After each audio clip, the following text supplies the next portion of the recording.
একজন সাহাবী ছিলেন হযরত মুআজ ইবনে জাবাল রাদিয়াল্লাহু তাআলা আনহু।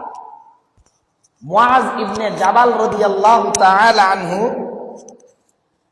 মুআজ ইবনে জাবাল রাদিয়াল্লাহু তাআলা আনহু বলেন যে আল্লাহ যে বলছেন এই সাকর নামক জাহান্নামের মধ্যে মানুষ মৃত্যুবরণ করবে না, জীবিত থাকবে না। কিভাবে? মানুষের চামড়াটা যখন পুইরা যাবে, পুইরা যাওয়ার সাথে সাথে আল্লাহ রাব্বুল আলামিন আবার নতুন চামড়া লাগাবেন মানুষকে শাস্তি দেওয়ার জন্য। হযরত মুআজ ইবনে জাবাল রাদিয়াল্লাহু তাআলা আনহু বলেন, মুহূর্তের মধ্যে চামড়াটা পুরবেন, আবার নতুন হবেন, আবার পুরবেন, আবার নতুন হবেন। বলতেছেন এরকম মুহূর্তের মধ্যে শতবার চামড়াটা পুরবেন আর নতুন করে লাগাইবেন। হযরতে হাসান বসরি রাহমাতুল্লাহি আলাইহি বলেন, জাহান্নামের মধ্যে যে আমার আর আপনার চামড়া নামাজ না পড়ার কারণে আগুন খাবে। কতবার খাবে? 1 মিনিট বা এর চেয়ে কমের মধ্যে, মুহূর্তের মধ্যে 70,000 বার চামড়াটা হবে, আর 70,000 বার শরীরের চামড়াটা জাহান্নামের আগুন গ্রাস করবে, খাইয়া দেবে। এই জন্য আল্লাহ রাব্বুল আলামিন হাবিব মুহাম্মদুর রাসূলুল্লাহ, যাকে সৃষ্টি না করলে আসমান জমিনকে সৃষ্টি করতো না, আল্লাহর নবীকে, নবী পর্যন্ত জাহান্নামের থেকে আল্লাহর কাছে পানা চাইছেন। নবী শুধু পানা চান নাই, নবীর সাহাবী আশারায়ে মুবাশশারা, যেই 10 জন সাহাবী জান্নাতের সুসংবাদ পাইলেন, তাদের মধ্যে একজনের নাম ছিল হযরতে আবু বকর। বলা হয় এই উম্মতের মধ্যে যতক্ষণ পর্যন্ত হযরতে আবু বকর রাদিয়াল্লাহু তাআলা আনহু জান্নাতে প্রবেশ করবেন না, ততক্ষণ পর্যন্ত আমাদের নবীর উম্মতের মধ্যে একজন উম্মতও প্রবেশ করতে পারবে না। তাহলে কি মনে করেন, আবু বকর সিদ্দিক রাদিয়াল্লাহু তাআলা আনহু জাহান্নামী? হ্যাঁ না জান্নাতি? জান্নাতি। আবু বকর রাদিয়াল্লাহু তাআলা আনহু জাহান্নামকে এত ভয় করতেন, যখন মাঝে মাঝে শুয়ে থাকতেন আকাশের দিকে তাকাইতেন আর আল্লাহকে ডাকতেন, হায় আল্লাহ, আমি যদি আকাশের পাখি হইতাম কত ভালো হইতো, আমি যদি গাছ হইতাম কত ভালো হইতো, আমি যদি রাস্তার খড়কুটা হইতাম, যেগুলার দাম নাই, সামান্য বালু খড়কুটা হইতো, কত ভালো হইতো। কি ভয় পাইতেন। আশারে মুবাশশারার দ্বিতীয় যিনি জান্নাতে প্রবেশ করবেন, তিনি হলেন ওমর ইবনুল খাত্তাব। আল্লাহর নবী যখন কাল হাসরের ময়দানে রওজা থেকে উঠবেন, তখন ডান পাশে হযরত আবু বকর থাকবে, বাম পাশে হযরত ওমর থাকবে।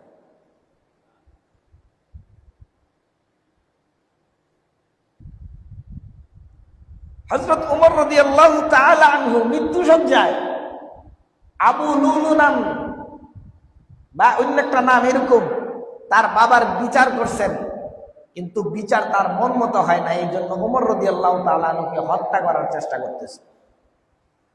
হযরতে ওমর রাদিয়াল্লাহু তাআলা আনহুকে যখন হত্যা করার চেষ্টা করতেছে, কোনো না পাওয়ার কারণে এক সময় যখন হযরতে ওমর রাদিয়াল্লাহু তাআলা আনহু নামাজে দাঁড়াইছেন, সে নামাজের টানটাকে সুবর্ণ সুযোগ মনে করে নামাজের নিয়ত বাঁধছেন, ছুরি দিয়া হযরত ওমর রাদিয়াল্লাহু তাআলা আনহুকে আঘাত করছে।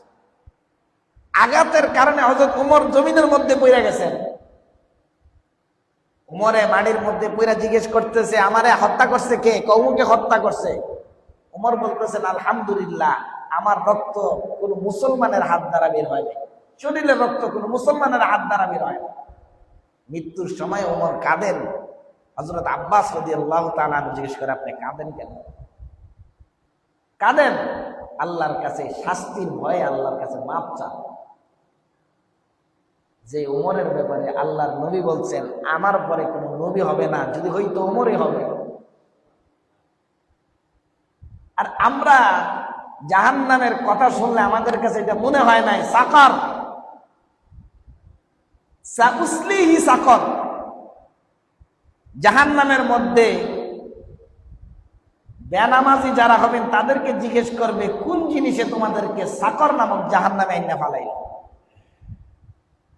লাম নাকু মিনাল মুসাল্লিন, জাহান্নামীরা বলবে আমরা নামাজের মধ্যে অলস ছিলাম, নামাজ পড়তাম না। তারাই উত্তর দিবে আমরা নামাজ পড়তাম না। এই জন্য আমরা কি করলাম, জাহান্নামের মধ্যে, সাকর নামক জাহান্নামের মধ্যে আমাদেরকে নিক্ষেপ করা হয়। আমরা কিন্তু শাস্তির শাস্তিই মনে করি না। এই জন্য আল্লাহ রাব্বুল আলামিন অগ্নি পূজক, মজুসি অগ্নি পূজক এবং বেনামাজিদেরকে সাকর নামক জাহান্নামের মধ্যে শাস্তি দিবেন। 6 নাম্বার, এই জাহান্নামের নাম হইল জাহিম। এই জাহান্নামের মধ্যে আল্লাহ মুশরিকদেরকে, যারা আল্লাহর সাথে অংশীদার করে, হিন্দু, বৌদ্ধ, প্রতিমা পূজারী, হিন্দু বৌদ্ধ প্রতিমা পূজারীকে এই জাহিম নামক জাহান্নামের মধ্যে শাস্তি দিবেন। আল্লাহ বলেন ওয়াবুররিজাতিল জাহিমু লিমান ইয়ারা, আর দর্শকদের জন্য জাহিম তথা জাহান্নামকে প্রবেশ করানো হবে। ফাআম্মা মান তাগা, যারা দুনিয়ার মধ্যে, যেই ব্যক্তি দুনিয়ার মধ্যে সীমালঙ্ঘন করল, ওয়া আসারাল হায়াতাদ দুনিয়া, আখিরাতের চাইতে দুনিয়াকে প্রাধান্য বেশি দিল, ফাইন্নাল জাহিমা হিয়াল মাওয়া, আল্লাহ বলেন তাদের আবাসস্থল হবে জাহিম নামক স্থানে, জাহান্নাম। মুশরিকরা আল্লাহকে মানে, হিন্দু আল্লাহকে মানে, খ্রিস্টানও আল্লাহকে মানে, মুসলমানও আল্লাহকে মানে, কিন্তু তারা আল্লাহকে মানার সাথে সাথে আরো কিছুকে আল্লাহর সাথে মিলাইয়া মানে। আল্লাহ শক্তিমান, কোন মানুষ যদি মনে করে আল্লাহর যে শক্তি আছে এই শক্তি আমাগো দেবদেবীর আছে, তাহলে সে আল্লাহর সাথে শরীক করলো, অংশীদার করলো। আল্লাহ বলেন এই অংশীদার যে করলো, ফাআম্মা মান তাগা, সেই সীমালঙ্ঘন করলো।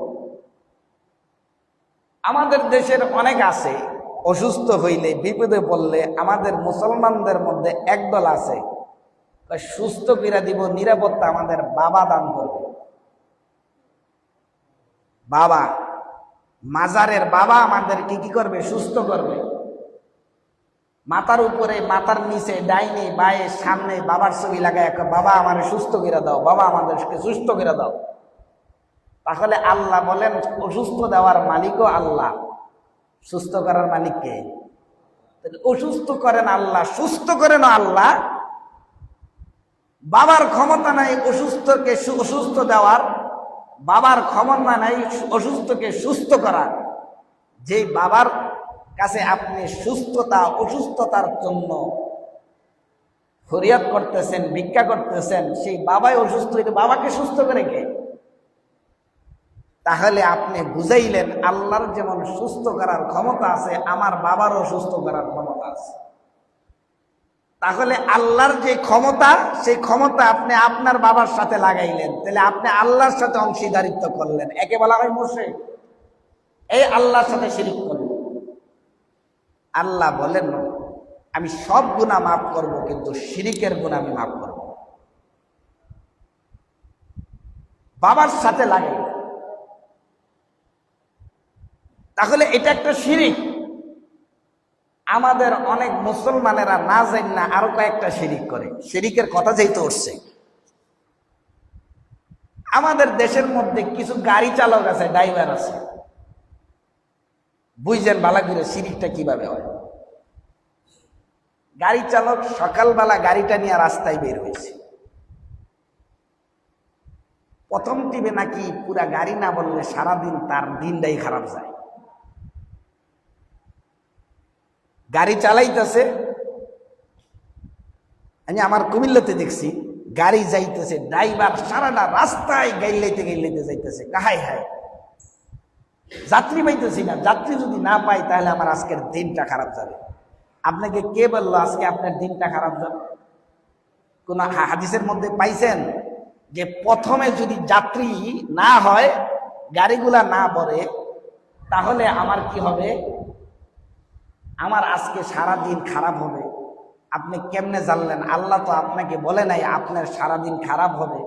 আল্লাহ তো আপনাকে বলে নাই আপনার সারা দিন খারাপ হবে, আপনি কিভাবে জানলেন? তাহলে আপনি আল্লাহর সাথে শিরিক করলেন। আপনাকে সারা দিন রিজিক দিবে আল্লাহ। আল্লাহ যদি চায় আমাকে আপনাকে সারা দিন রিজিক দিবেন, আল্লাহ যদি আমাকে চায় আমাকে আপনাকে সারাদিন রিজিক দিবেন না। আল্লাহ যদি চায় আমাকে খাওয়াবেন, আল্লাহ যদি চায় আমাকে খাওয়াবেন না। আপনি যে কথাটা বললেন, হাই রে আমার সারাদিন খারাপ যাবে, কে খারাপ যাবে? ভাড়া যাত্রী আপনাকে খাওয়ায় না, যাত্রীর টাকা দিয়ে আপনি চলেন না, যেই সময় আপনি গাড়ি চালান না তখন চলেন কিভাবে? তাহলে এই যে আমাদের গাড়ির ড্রাইভার গুলা মাঝে মাঝে এই কথা বলে, এটাও একটা শিরিক। আল্লাহ বলেন এই গুনাহ ক্ষমা করবেন। আরেকটা শিরিক আমাদের দোকানদারেরা করে। ফজরের নামাজ পড়লেন, নামাজ পড়ে হঠাৎ করে বাড়ির থেকে দোকানের মধ্যে গেলেন, আনলেন, হঠাৎ করে দেখলেন পকেটে টাকা নাই। ভাই টাকা তো আনি নাই, আমি লইয়ে যাই, একটু পরে দিয়ে দিব। এই মিয়া, আপনি নিতে আইছেন সকালে, বাকি নিতে আইছেন, আমার সারাদিন খারাপ যাবে, আমি প্রথম যাত্রা করি নাই। যদি আমি প্রথমে যদি ব্যবসাটার মধ্যে যাত্রা না করতে পারি, আমার দোকানে খারাপ যাবে। দেখবেন ফজরের পরে প্রথম কাস্টমার বাকি দিলে বলে খারাপ যায়, সন্ধ্যার আজানের পরে প্রথম কাস্টমারে বাকি দিলে খারাপ যায়। কোন হাদিসের মধ্যে পাইলেন? কোন নবী আপনাদেরকে এই কথা বললো? কোরআনের কোন জায়গার মধ্যে এই কথা পাইলেন যে প্রথম কাস্টমার যদি বাকি দেন, প্রথম কাস্টমার যদি টাকা না নেন, আপনার দিনকাল খারাপ যাবে? আপনাকে কি আল্লাহ বইলা দিল? তাহলে আপনি তো নিজে নিজেই সিদ্ধান্ত করতেছেন আমার প্রথম পুঁজি যদি না ওঠে খারাপ যাবে। এটাও আরেকটা শিরিক। আমরা মুসলমান, না জানার কারণে এটা করতেছি, না জানার কারণে করতেছি। আপনার তো চিন্তা করা উচিত, ব্যবসার মধ্যে লস দেওয়ার ক্ষমতা আল্লাহর, লাভ দেওয়ার ক্ষমতা আল্লাহর। কখনো মানুষ ব্যবসা করার মাধ্যমে উন্নতি লাভ করে, দেয় আল্লাহ, আবার যখন বে উন্নতি হয় করে না আল্লাহ। কোনো মানুষের হাত তাকেনে নাই। আমি আজকে বাকি বেচনেওয়ালা, বেচলাম বাকি, দেনেওয়ালা আল্লাহ। আমার সারাদিন ভালো যাবে না খারাপ যাবে, এটা আমার তকদিরের ফায়সালা করছেন আল্লাহ। আর আমি বলতেছি আমার এরকম না হইলে এরকম হবে বলতেছেন, এটাও এক ধরনের শিরক। আর যে কাজ করলো আম্মা মান তাগা, সেই সীমালঙ্ঘন করলো। কেন করলো? কারণ আসারুল হায়াতাদ দুনিয়া, আখিরাতের চাইতে দুনিয়ার চাইতে, আখিরাতের চাইতে সে দুনিয়াকে প্রাধান্য বেশি দিল। তার আল্লাহর উপর ভরসা নাই, আখিরাতের উপর তার ভরসা নাই। আমরা যেই কথাগুলো বিশ্বাস করে মুসলমান হইলাম, ইমানদার হইলাম, যে আমি আমার ভালো মন্দ তকদিরকে বিশ্বাস করলাম, এই কথা বলার কারণে আমি ইমানদার। কোনো মানুষ যদি বলে আমি ভালো মন্দ তকদিরকে বিশ্বাস করি নাই, বিনা দলিলে কাফের। সে মুসলমান হইতে পারে, নামাজও পড়তে পারে, যদি বলে আমি তকদির বিশ্বাস করি না, বিশ্বাস না করার সাথে সাথে সে কাফের। তাকে বিশ্বাস করতে হবে ভালো মন্দ সব কিছু যা হয় আল্লাহর ফায়সালা, আল্লাহর পক্ষ থেকে হয়। আমরা কিন্তু বিশ্বাস করি না, মুখ দিয়া বলি। মুখ দিয়া বলার নাম কিন্তু ইমান নাই। ইমানদার তাকে বলা হয় যে আল্লাহর সামনে চলে, সবাই সামনে বলে বিশ্বাস করি না। ইমানদার আমরা বিশ্বাস করি না, বিশ্বাস করার নাম না। মুখ দিয়ে বলবো আল্লাহ এক, আল্লাহ ছাড়া আর কেউ নাই, অন্তর দ্বারা তা স্বীকার করতে হবে, তৈলে আমরা মুসলমান হব। মুখে মুখে বলি আমরা আল্লাহ এক, মুখে মুখে বলি ভালো মন্দ তকদির আল্লাহর পক্ষ থেকে ফায়সালা হয়, কিন্তু কাজকর্মে প্রকাশ করি ভালো মন্দ আল্লাহর পক্ষ থেকে নাই। আমার দিনকাল ভালো হবে আমার কাস্টমারের দ্বারা, আমার দিনকাল ভালো হবে আমার প্রথম ব্যবসায়িক লোক দ্বারা, আমার দিনকাল ভালো হবে আমার প্রথম যাত্রীর দ্বারাই। তাহলে আমি আর আপনি কতটুকু ইমানদার হইলাম চিন্তা করার দরকার, যে আমার মুখে যেরকম স্বীকার করতে হবে, অন্তর দ্বারা বিশ্বাস করতে হবে, কাজকর্মে সেটা প্রকাশ করতে হবে। এই জন্য বলেন ওবুররিজাতিল জাহিমু লিমান ইয়ারা, মানুষদের জন্য জাহিম নামক জান্নাতকে সাজায় রাখছেন। কাদের জন্য? ফাআম্মা মান তাগা, যারা কি করছেন? দুনিয়ার মধ্যে সীমালঙ্ঘন করছেন। দুনিয়ার মধ্যে যারা সীমালঙ্ঘন করছেন তাদের জন্য রাখছেন। আর কি করছেন? ওয়া আসারুল হায়াতাদ দুনিয়া, সে আখিরাতকে প্রাধান্য না দিয়া দুনিয়ারে প্রাধান্য দিয়েছেন। দুনিয়াকে প্রাধান্য দেওয়ার কারণে আল্লাহ কি বলতেছেন? ফাইন্নাল জাহিমা হিয়াল মাওয়া, তার জন্য জাহান্নাম তার হলো আবাসস্থল, সে সেখানেই থাকবে। 7 নাম্বার, যেই জাহান্নামটা, এই জাহান্নামটা আল্লাহ মুনাফিকের জন্য বানাইছেন। মুনাফিক হিন্দু খ্রিস্টান এদেরকে বলে না, ঈমান না থাকলে না। আমাদের মধ্যে যারা মুসলমান এদের মধ্যেও মুনাফিক আছে। মুনাফিকের সংজ্ঞা কি? যে উপরে একটা ভিতরে আর একটা, মানুষের সামনে প্রকাশ করে একটা, ভিতরে রাখে আর একটা, মানুষকে দেখলে জি জি জি জি করে, সামনে গেলে গালিগালাজ করে, বদনাম করে। আল্লাহ বলেন এরা হলো মুনাফিক। এরা হইল মুনাফিক। এই স্তরটা একটু বোঝেন। এই স্তরের আলোচনাটা স্বতন্ত্র এক জমাত আমি করব, শুধু খালি বোঝেন আমি এতটুকু কথা বলব। আল্লাহ রব্বুল আলামিন 7টা জাহান্নাম বানাইছেন। একটার নাম হইল জাহান্নাম, যেখানে গুনাহগার বান্দাকে শাস্তি দিবেন। 2 নাম্বার জাহান্নাম লাযক, যেখানে নাসারা খ্রিস্টানদেরকে শাস্তি দিবেন। 3 নাম্বার জাহান্নাম হতমা, যেই জাহান্নামের মধ্যে ইহুদিরকে শাস্তি দিবেন। 4 নাম্বার জাহান্নাম, যারা আল্লাহকে বিশ্বাস করে কিন্তু কোনো নবীকে মানে না, শরীয়ত মানে না, তাদেরকে 4 নাম্বার জাহান্নাম সাইরে শাস্তি দিবেন। 5 নাম্বার সাকর, অগ্নি পূজক, মূর্তি পূজক, বেনামাজিদেরকে এই জাহান্নামের শাস্তি দিবেন। 6 নাম্বার মুশরিক হিন্দু বৌদ্ধ প্রতিমা পূজকদেরকে এই জাহিম নামক শাস্তি দিবেন। আর মুশরিকদের জন্য আল্লাহ রাখছেন 7 নাম্বার জাহান্নাম। আল্লাহ নাসারা যারা আল্লাহর সাথে শরীক করে, এই জাতির আল্লাহ 2 নম্বরে রাখছেন। হতমা ইহুদিদের জন্য আল্লাহ 3 নাম্বার রাখছেন। যারা আল্লাহকে বিশ্বাস করে নবীদেরকে মানে না, তাদের জন্য আল্লাহ 4 নাম্বার রাখছেন। অগ্নি পূজক, যারা আল্লাহকে মানে না, কাফের, তাদের জন্য আল্লাহ 5 নাম্বার রাখছেন। আরেক ধরনের কাফের মুশরিকদের জন্য আল্লাহ 6 নাম্বার রাখছেন। কিন্তু সবচাইতে জঘন্য আল্লাহর দৃষ্টিতে হইল মুনাফিক। এটা আমার আর আপনার মধ্যে হইতে পারে, অন্য মানুষের মধ্যে হলে আল্লাহ এটা রাখছেন। এই জন্য ইসলামের প্রথম জামানায় রাসূল যখন নবুয়ত পাইছেন, তখন মুনাফিক ছিল না, হয় মুসলমান নাইলে কাফের ছিল। এই জন্য রাসূলের জামানায় ইসলামের এত ক্ষতি হয় নাই। কিন্তু ইসলামের ক্ষতি মুসলমানের দ্বারা, মুসলমান নামক মুনাফিকের দ্বারা ইসলামের যতটা ক্ষতি হইছেন, জাহিলি যুগের কাফেরের দ্বারাও ইসলামের এতটা ক্ষতি হয় নাই। পারস্যের সম্রাট বাদশাহ হিরাক্লাস একদিন একটা স্বপ্ন দেখলেন। স্বপ্নের মধ্যে দেখলেন যে একদল খতনাকৃত মানুষ তার রাজত্বকে হারাইবেন। খতনা বুঝেন? খতনা বুঝেন? মুসলমানি একটা জাতি আসবেন, স্বপ্নতে দেখছে সে মুসলমানি করা অবস্থায় থাকবেন, এই জাতি তাকে হারাইবেন। পারস্যের সম্রাট ডাকলেন, ডাইকা স্বপ্নবিদদেরকে জিজ্ঞেস করলেন এই স্বপ্নের ব্যাখ্যা কি, এই জাতি কোথায় আছে, তারা কোনো জায়গায় খুঁজে পায় না। একজনে বললেন, আমরা শুনছি মক্কার কুরাইশ বংশের মধ্যে একজন নবীর দাবিদার আছে, যার বাবার নাম আব্দুল্লাহ, যার নাম মুহাম্মদ সাল্লাল্লাহু, তার উম্মতে, তার শরীয়তের বিধানে উম্মতরা খতনাকৃত।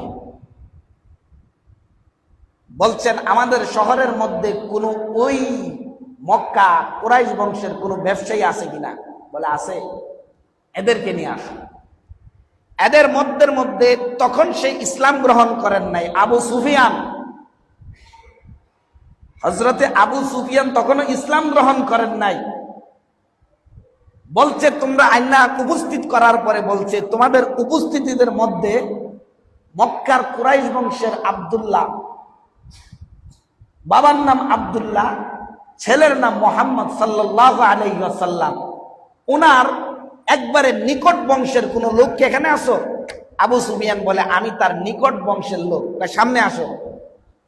সামনে আইসা বসলো, সবারে পিছাই দিল।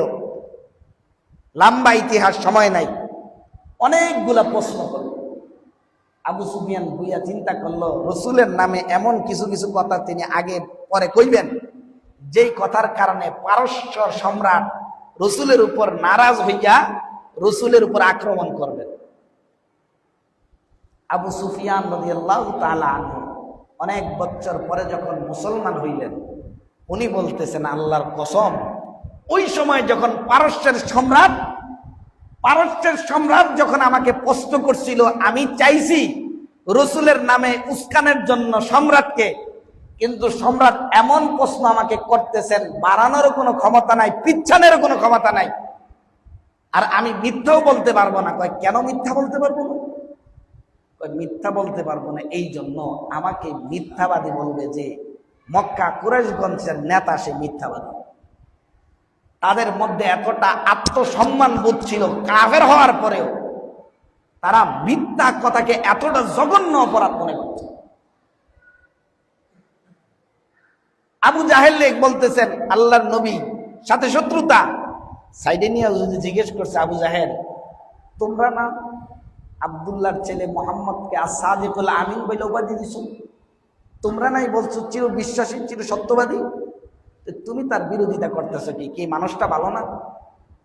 তো আবু জাহেল, উতবা, সাইবা, মক্কার বড় বড় কাফেররাও কইতেন যে মুহাম্মদের মতো ভালো মানুষ আমাদের 14 গোষ্ঠীও 14 বংশ দেখে নাই, এমন মানুষ আমরা কোনোদিন দেখি নাই। ও শত্রুতা কি তার লগে? জিজ্ঞেস করছে শত্রুতা কি? সে মানুষটা খারাপ না, শত্রুতা কি তার লগে? কিসের শত্রুতা? তো কাফেররা উত্তর দিত যে মুহাম্মদুর রাসূলুল্লাহর সাথে কোনো শত্রুতা না, এই যে এটা নিয়ে আসছে, এই যে একটা কোরআন যে নিয়ে আসছে, আমরা শত্রুতা শুধু এটার সাথে।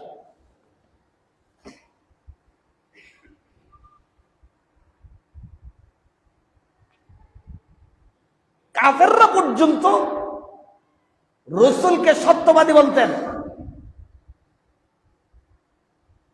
নতুন ধর্ম আনার বাপ দাদার ধর্মকে অপমান করতেছেন এই বইলে আল্লাহ রসুলকে অত্যাচার করছেন। কিন্তু কাফেররাও জানতেন যে নবী মুহাম্মদুর রাসূলুল্লাহ যা বলতেছেন সত্য বলতেছেন, এর মধ্যে কোনো বিন্দু পরিমাণ সন্দেহ নেই। আমানতদারিতা ছিল। আল্লাহর রসুল শত্রুতা করতেন, কিন্তু নিজের ধন সম্পদ যা আছেন না রসুলের কাছে জমা দিতেন, রসুলের কাছে জমা দিতেন। মদিনায় যখন হিজরত করেন, আল্লাহর রসুল হযরত আলী রাদিয়াল্লাহু তাআলা আনহুকে দায়িত্ব দিয়ে আসছেন সবগুলারে দিয়ে শেষ করে। ইসলামের প্রথম যুগে মুনাফিক ছিল না, হযরতে আবু বকরের যুগে এরকম মুনাফিক ছিল না, ওসমান রাদিয়াল্লাহু, হযরত ওমর ফারুকের জামানায় এত মুনাফিক ছিল না। মুনাফিকের আবির্ভাব হয়েছে হযরতে উসমান যিন্নুরাইন রাদিয়াল্লাহু তাআলা আনহুর জামানায়। মুনাফিকের আবির্ভাব সাবাই নামে একটা গ্রুপের আবির্ভাব হয়েছে। এরা হযরত উসমানের পিছে নামাজ রোজা পড়ে ইবাদত বন্দেগী করে, উসমান রাদিয়াল্লাহু তাআলা আনহুর প্রশংসা করে, আর সমাজের বাজারে আড়ে বাজারে গিয়া তার বদনাম করে। এমন করতে করতে মানুষকে ক্ষিপ্ত কইরা তুলতে তুলতে ওনাকে বন্দী বানায় ফেলছে। ওনাকে গুপ্তচোরের মতন ছুরি চালাইছেন, হত্যা করছেন। সেই সাহাবাই গ্রুপ থেকে মুনাফিকের আবির্ভাব ইসলামের এই শুরু হইল। উসমান রাদিয়াল্লাহু তাআলা আনহু হত্যা হইছেন, আলী রাদিয়াল্লাহু তাআলা আনহু ক্ষমতায় আসছেন। আলী রাদিয়াল্লাহু তাআলা আনহু রাষ্ট্রের অবস্থা এমন দেখা হযরতে উসমান রাদিয়াল্লাহু তাআলা আনহুর হত্যার বিচার এখন করতে চায় না। বিধান হইল আগে বিচার করা, এই জন্য আলী রাদিয়াল্লাহু তাআলা আনহু এবং হযরতে মুআবিয়া রাদিয়াল্লাহু তাআলা আনহুর মধ্যে মারামারি, দ্বন্দ্ব, মারামারি বলতে কি দুজন বিরোধ হয়ে গেছে। এখন দুই গ্রুপ হয়ে গেছেন, একটা আলী রাদিয়াল্লাহু তাআলা আনহুর গ্রুপ, আরেকটা হযরতে মুআবিয়া রাদিয়াল্লাহু তাআলা আনহুর গ্রুপ। এটা কোনো ইসলাম ছাড়ার গ্রুপ না, এটা শরীয়তের বিধানের গ্রুপ। শরীয়তের ক্ষেত্রে সাহাবী কাউকে ছাড় দিতেন না, শরীয়তের ক্ষেত্রে সাহাবাই কেরাম কাউকে ছাড় দিতেন না। হযরত মুআবিয়ার কথা ছিল এইটা, আগে বিচার হবে তারপরে খেলাফতের কাজ শুরু হবে। আলী রাদিয়াল্লাহু তাআলা আনহুর শর্ত, আগে তার কথা ছিল আগে রাষ্ট্রটা ঠিক করি তারপরে বিচার করি। রাষ্ট্রের যে অবস্থা এই অবস্থায় বিচার করা যায় না। দুজনকে করে রাখছেন। যাই হোক, লম্বা ইতিহাস। পরবর্তীতে এক পর্যায়ে হযরতে আলী এবং হযরতে মুআবিয়ার মধ্যে একটা চুক্তি হয়, সন্ধি হয়। সন্ধি করার পরে চুক্তি হওয়ার পরে আলী রাদিয়াল্লাহু তাআলা তার লোকদেরকে নিয়ে তারা যে জায়গায় তাবু গাছে সেখানে চলে গেলেন। হযরতে ওসমান রাদিয়াল্লাহু তাআলা যে লোকদেরকে নিয়ে তাবু গাছছেন তারা তাদের জায়গায় চলে গেলেন। সাহাবায়ে কেরাম মনে মনে চিন্তা করলো, সর্বনাশ, এদের মধ্যে যদি চুক্তি হয়ে যায় তাহলে আমাদের অবস্থা খুব খারাপ হবে। কি করলো? আলী রাদিয়াল্লাহু তাআলা আনহুর তাবুর মধ্যে আক্রমণ করলো। আক্রমণ কইরা এরাই আবার বালাসের যে কইতে কয়, জানেন দেখছেন মুআবিয়া কেমন, আপনার সাথে চুক্তি করে আবার গিয়া গোপনে গোপনে আপনার উপর হামলা করছে। কি বলেন, মুআবিয়া করছে? করে নাই। আবার কি করছেন, এই গ্রুপই আবার গেছেন হযরতে মুআবিয়ার তাবুর মধ্যে আক্রমণ করছেন, গিয়া কইতেছেন, জানেন কেমন মানুষ, চিন্তা করছেন আলীর সাথে আপনি চুক্তি করলেন, সব শেষ করে দিলেন, হে গিয়া রাত্রে আবার আপনাদের উপর আক্রমণ করছে। এই দুইজনের মধ্যে লাগাই দেয়। এই জন্য মুনাফিকের দ্বারা যতটা ক্ষতি হয়েছে ততটা ক্ষতি ইসলামের আর কারো দ্বারা হয় না। এই জন্য আল্লাহ কাফেরের চাইতে, মুশরিকের চাইতে সবচাইতে জঘন্য বলছেন যারা মুনাফিক, যাদের উপরে একটা নিচে আরেকটা, যারা দেখলে ভাই ভাই ভাই ভাই আপনি অনেক ভালো, হুজুর হুজুর আপনি অনেক ভালো, আর পিছে গিয়ে কয় শালা এমন একটা খারাপ, এর মতন মানুষ আর হয় না।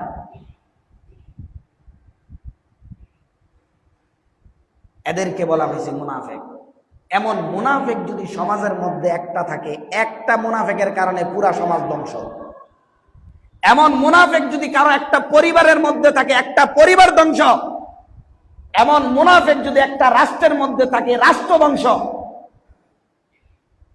সামান্য মনে করেন না। এই জন্য আল্লাহ মুনাফিককে সব চাইতে জঘন্য বলছেন, এদের চাইতে নিকৃষ্ট আল্লাহ পৃথিবীর মধ্যে আর কোন জাতিকে বলেন। এদেরকে আল্লাহ মুনাফিক আখ্যায়িত দিয়েছেন। আপনি ইমানদার মুমিন মুসলমান, আপনাকে আল্লাহ বিশ্বাস করলেন, আল্লাহ আপনাকে বলল এইগুলা মানো, মানলে আমি জান্নাত দিব, এগুলা মানলে জাহান্নাম দিব। আল্লাহ জাহান্নামের স্তর বইলা দিলেন, জান্নাতের স্তর বইলা দিলেন। এরপরেও আমি আর আপনি ঠিক হইতে পারলাম না। এরপরে আমি আপনি ঠিক হইতে পারলাম না। আমি আর আপনি মসজিদে আসতে পারলাম না। আমি এর আগেও বলছি, বাংলাদেশের মধ্যে মসজিদের সৌন্দর্যের প্রতিযোগিতা চলতেছে। কে কারতে সুন্দর করতে পারবে, কে কারতে চাকচিক্য করতে পারবে, কিন্তু মুসল্লি নাই। মাঝে মাঝে আমি আশঙ্কায় থাকি যে নামাজকে আমার একা পড়তে হয়। সামান্য একটু বৃষ্টি হয়েছে, মুসল্লি নাই, শেষ। আল্লাহর সাথে জিহাদ করা শেষ। শীত হয়েছে, আল্লাহর সাথে জিহাদ করা শেষ।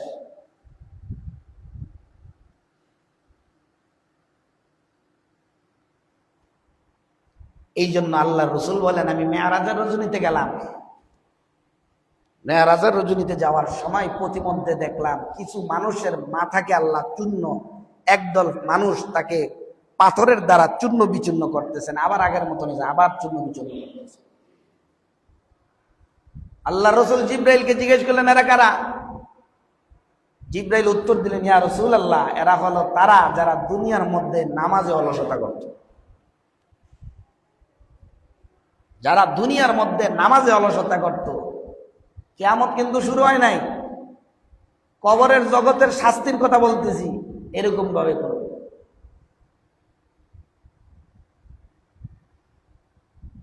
আরো ভয়ঙ্কর ভয়ঙ্কর শাস্তির কথা, জাহান্নামের কথা আলোচনা আছে। এই আলোচনা করতে গেলে তো বছর বাড়ে যাবে। আল্লাহ আমাদেরকে এতভাবে বুঝাইতেছেন, এরপরে আমাদের অন্তরের মধ্যে এদ্দুর ধরে না। আমি যদি চোখটা বন্ধ হয় আমার অবস্থা কি হবে? আমাদের এতটুক ধরে না, এতটুক অনুভব হয় না। অনুভব করার মতন বুট শক্তি হারাই ফেলছে। হারানোর কথা, এই পরিমাণ গুনাহ করছি। গুনার কারণে কি করছে আল্লাহ জানেন? আল্লাহ সূরাতুল বাকারার 2য় পৃষ্ঠার মধ্যে বলেন, খতামাল্লাহু আলা কুলুবিহিম ওয়া আলা সামিইহিম। কেন জানা ধরে না? এদের অন্তরের মধ্যে আমি আল্লাহ মোহর মারছি। খতামা শব্দের অর্থ মোহর। ওয়া আলা সামিইহিম, তাদের কান বন্ধ করে দিছি। ওয়া আলা আবসারিহিম, তাদের চোখের মধ্যে পর্দা ডাইনা দিছি। এই মোহর একদিন সরাবেন। এই কানের পর্দা, এই কান বন্ধ, কানটাকে একদিন খুলে দিবেন, চোখের পর্দা সরাইয়া দিবেন। মানুষ চিৎকার করবে, চিৎকার করতে করতে তার এক হাতের আন থেকে খাইয়া ফেলবেন, আফসোস করতে করতে খাইয়া ফেলবেন। কাল হাসরের ময়দানে সব উড়াই দিবেন আল্লাহ। মানুষ জল জ্যান্ত দেখতে পারবেন। একটা সেজদার জন্য আল্লাহর কাছে ফরিয়াদ করবো, আল্লাহ সেজদার একটা সুযোগ দেন না। এখন কিন্তু আমি সেজদা করতে পারি না। আবার অনেকে আছে সেজদা করবে কি বলে যে হুজুর একটা সময় হোক, বয়স হোক, নামাজ পড়বো। আমার এই 2 চোখে দেখা, নামাজ পড়বুনে সামনেও। এমন করতে করতে 2 পা অকেজ হয়ে গেছে। এখন কপালটা জমিনের মধ্যে ঠাকানের মতন ক্ষমতা তার হয় না। এখন কাঁদে আর চিৎকার বাড়ে আর বলে, আই রে, জীবনে তো একটা সেজদাও দিতে পারলাম না, এখন শেষ বয়সে দিব, তাও পারতেছে। দাড়ি সাদা হয়ে গেছে, আমাদের বয়স হয়ে গেছে, কবরে যাওয়ার সময় হয়ে গেছে। এরপরও আমাদের এখনো হুঁশ ফিরে আসে নাই। দুনিয়ার মধ্যে এত কিছু আল্লাহ, এত আযাব গজব সচক্ষে দেখাইতেছেন, এরপরও আমাদের হুঁশ ফিরে আসে নাই। তো হুঁশটা আর ফিরবে কোথায়? যারা বলে না সামনে সামনে সামনে সামনে করতে করতে কবর তার সামনে চলে আসবে, মুনকার নাকির তার সামনে চলে আসবে, জাহান্নামের দরজা তার সামনে চলে আসবে, জাহান্নামের আগুন তার সামনে চলে আসবে, জাহান্নামের ভয়াবহ তার শাস্তি সামনে চলে আসবে। কিন্তু তার আর সময় পশ্চিমকালেও হবে না, পশ্চিমকালেও আর সময় হবে না। এই জন্য আমাদের উর্দু কিতাবের মধ্যে একটা প্রবাদ আছে, আজকা কাম কাল পর না ডাল। আজকের কাম কালকের জন্য রাইখো না। সবাই এই কথা সাক্ষী দেন যে আজকে জুমার নামাজ পড়ছি। কেউ বলতে পারবেন আমি জুমা পইরা সশরীরে বাড়িতে যাইতে পারবো? বলতে পারবেন? তাইলে কেন বলেন কালকে করব? কেন বলবেন আর কয়েকদিন পরে গেলে করব? কেন বলেন এই কথাটা? এই কথাটা কে বলে আমাদেরকে? আমরা সব সময় ধোঁকার মধ্যে আছি। এই জন্য বলায় যে আমার কাছে তো সময় আছে, এখন তো বয়স হয় নাই, আরেকটু বয়স হোক, আরেকটু বয়স হলে এখনো তো হয় নাই, আরেকটু হোক, আরেকটু হোক, আরেকটু হোক, আরেকটু হোক, আরেকটু হোক করতে করতে মসজিদের মাইকে একদিন ঢাকা হিসা পড়ে যে উমুকের ছেলে উমুকে দুনিয়া থেকে বিদায় নিছে, সকাল এতটা বাজে জানাজা, রাতের এতটায় জানাজা, দুপুরের এতটায় জানাজা। আপনি খালি সময় করতেছেন সামনে সামনে সামনে সামনে সামনে। আপনার সময় মৃত্যু হয়ে যাবে, হাসরের ময়দান হয়ে যাবে, আপনার সময় শেষ হবে। আর এদেরকে এই অবস্থায় রাখবে। আল্লাহ রব্বুল আলামিন আমাদেরকে বেশি বেশি ইবাদত বন্দেগী করার তৌফিক দান করুক। আল্লাহ রব্বুল আলামিন আমাদেরকে এই জাহান্নামের ভয়াবহ শাস্তি থেকে বেঁচে থাকার তৌফিক দান করুক। বাঁচার জন্য যা করা দরকার আমাদেরকে করার তৌফিক দান করুক। ওয়া আখিরু দাওয়ানা আলহামদুলিল্লাহি রাব্বিল আলামিন। যারা সুন্নাত পড়েন কাবলাল জুমা 4 রাকাত সুন্নাত আদায়।